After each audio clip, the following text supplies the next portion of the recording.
Chosen one, pause and breathe with me for a moment. If you're watching this right now, there's a very high chance you felt it. That deep, aching confusion in your chest. The sting of betrayal from the very people who were supposed to love you unconditionally. The people who raised you, the ones who share your blood, your own family, turned on you. You've asked yourself the same questions on those long, sleepless nights. Why me? What did I do wrong? Why do they suddenly look at me like I'm the enemy? Why does my light seem to trigger their darkness? I want you to hear this clearly from the very beginning. It is not your fault. Their turning on you is not a reflection of your worth. It is a reaction to your light. Their discomfort is not proof that something is wrong with you. It is proof that something is profoundly right. You are not broken. You are not cursed. You are not unlovable. You are awakening. And awakening, chosen one, always disturbs the sleeping. Today, I'm going to walk you through the deep spiritual, energetic, and psychological reasons why this happens. Why the people closest to you often become the first to resist, reject, and even attack your growth. And most importantly, why this painful chapter is actually one of the greatest confirmations of your divine assignment. From the moment you took your first breath, something was different about you. You felt it even as a child, while your siblings or cousins followed the family script without resistance. You felt an invisible pull toward something deeper, something truer. Your soul chose this family deliberately, not because it was easy, but because it was the perfect training ground. You signed a spiritual contract to be the chain breaker. Many spiritual traditions teach that advanced souls often incarnate into the most toxic or spiritually asleep lineages. Why? Because you are here to heal generational wounds that have been passed down for centuries. But breaking a cycle requires first experiencing it fully. So your soul said, yes, put me in the fire. Let me feel the manipulation, the control, and the emotional neglect. Let me see it up close, so I can never repeat it. That's why your family feels like a battlefield sometimes. Not because you are being punished, but because you volunteered for the hardest mission. Transmutation through direct contact. When you began to awaken, when you started questioning old beliefs and setting boundaries, the family system felt it immediately. The family system is like an organism. It wants to stay the same. Your growth threatens the entire structure. Your light exposes the shadows that everyone else had agreed to ignore. So the system reacts. It pushes back and turns on the part that's changing, which is you. This is not personal. It's energetic. It's spiritual physics. Your vibration is rising. Theirs is not. And frequencies that are out of alignment naturally create friction.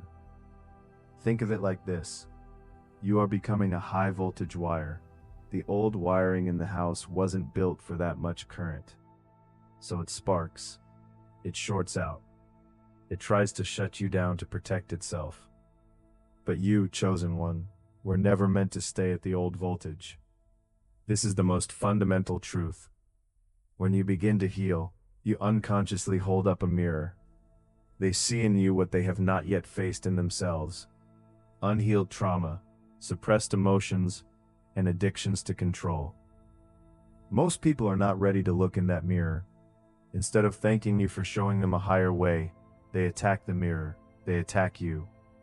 Even the greatest lights in history experience this. A prophet is rarely honored in his own home.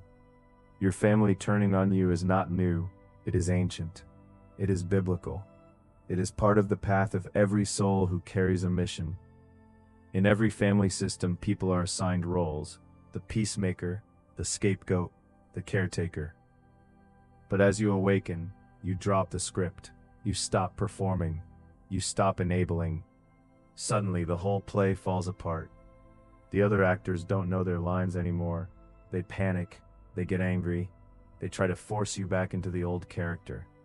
When you say, "No, I won't carry that for you anymore," it feels like betrayal to them, even though it is actually the most loving thing you can do.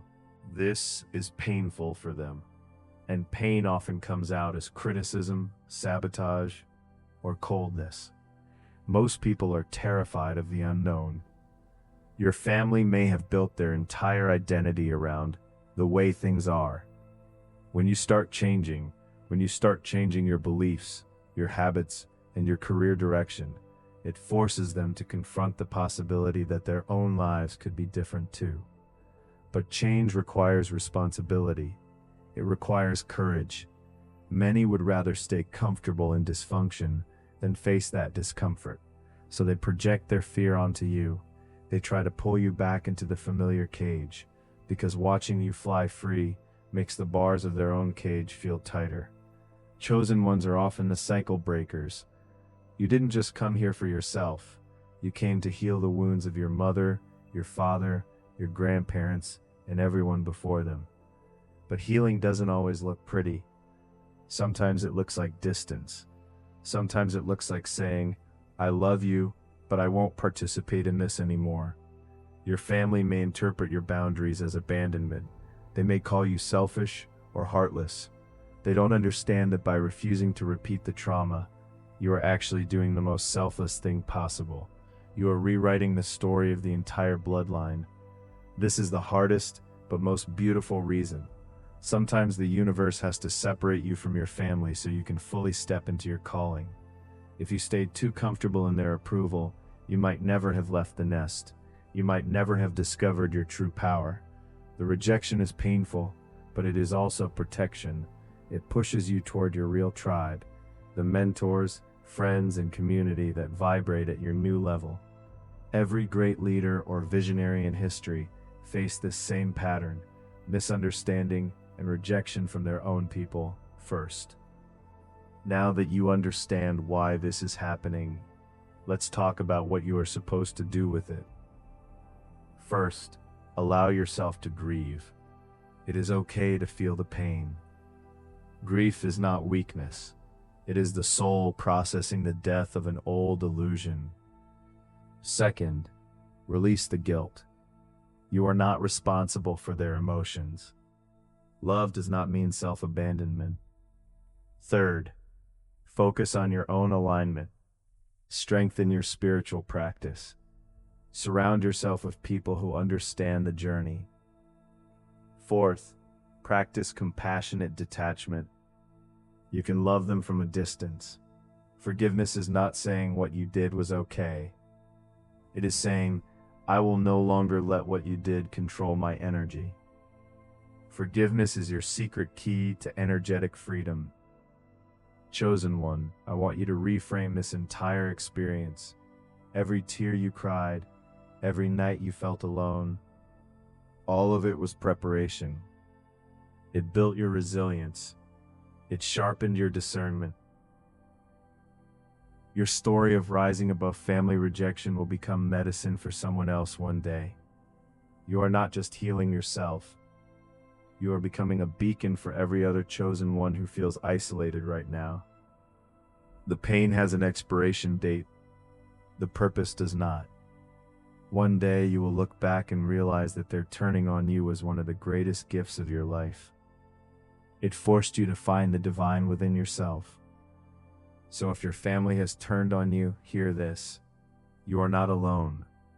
You are not crazy. You are not failing. You are ascending. Your light is getting brighter, and some people simply cannot handle the brightness yet. That's okay. Love them anyway, from whatever distance keeps your peace. Keep going, keep speaking your truth. Your real family, your soul tribe, is already being prepared to meet you.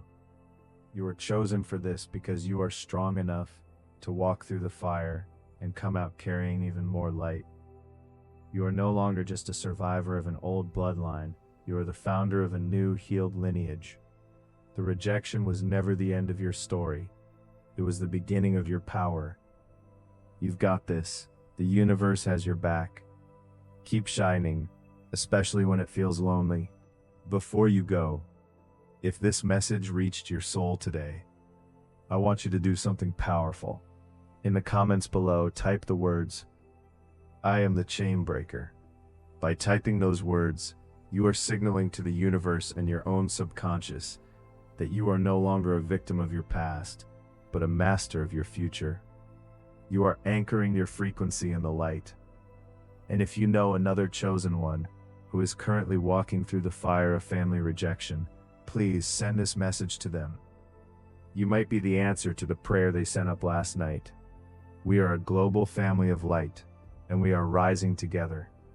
You are safe, you are chosen, and you are finally free.